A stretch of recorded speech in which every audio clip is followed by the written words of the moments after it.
আসসালামু আলাইকুম প্রিয় দেবিদ্বারবাসী। আজকে আপনারা দেখেছেন জাতীয় ত্রয়োদশ জাতীয় সংসদ নির্বাচনে অনুষ্ঠিত হয়েছে। ওই অবস্থায় আমাদের বড়শালগড়, ইসুফপুর, রসুলপুর, তারপর সুবিল, মাসিগারা, ফতে ইউনিয়নগুলোতে আমাদের অনিয়ম হয়েছে, ভোট কারচুপি করা হয়েছে, ব্যালট বাক্স ছিনতাই করা হয়েছে, আমাদের এজেন্ট বার করে দেওয়া হয়েছে এবং অনেককে রক্তাক্ত করা হয়েছে। আমাদের নেতাকর্মী যারা কেন্দ্রে যাইতো তাদেরকে আহত করা হয়েছে, বাড়ি বাড়িতে হুমকি দেওয়া হয়েছে এবং টাকা দিয়া ভোট কিনছে, সারাদিন টাকা দিয়ে তারা ভোট কিনছে। এখন লাস্ট পর্যায়ে এসে তারা নিজেরা ভোট কাটতেছে এবং ভোট কাস্ট করতেছে।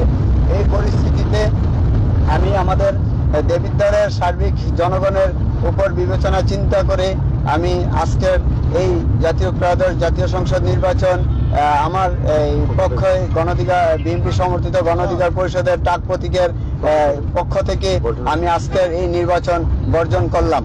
প্রশাসন আমাদেরকে হেল্প করে নাই, প্রশাসন তাদেরকে বারবার ফোন দেওয়ার পরও আমাদের বিভিন্ন কেন্দ্রে ওরা যায় নাই, প্রশাসন আমাদেরকে কোনো রকমের সহযোগিতা করে নাই। তারা বিভিন্ন অজুহাত দেখাচ্ছে যে যখন তাদের অভিযোগ দিতাম তারা বলতো যে আমরা দেখতেছি, আপনারা যান।